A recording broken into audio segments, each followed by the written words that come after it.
Welcome back to the session. Myself, Azrat Kshatriya from IIT Kanpur. Let's have a look on the working of hand pump. See oscillatory motion of the hand and reciprocating motion of the plunger rod. Initially, air present inside the casing, then we try to suck the water from the ground, but no water is coming out. It is very common problem in hand pump. To avoid this problem, we are pouring some water. What is happening here? Air present inside the casing removed by pouring water.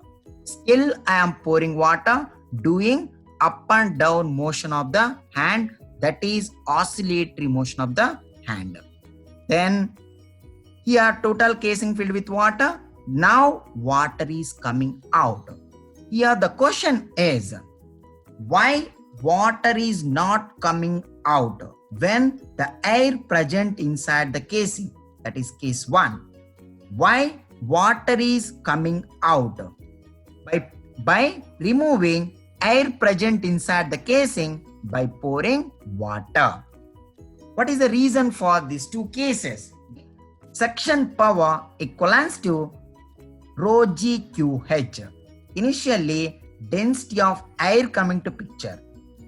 We know that density of water is almost 1000 times higher than the density of air. In case 1, suction power is very less.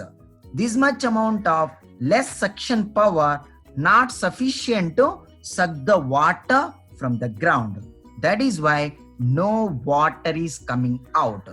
In case 2, removed air present inside the casing by pouring water. Suction power in case 2 is 1000 times higher than the suction power in case 1. Okay, your suction power is higher, hence water is coming out. Okay, so due to high suction power, okay, water is coming out. Due to less suction power, no water is coming. The process of removing air present inside the casing by pouring water is called priming.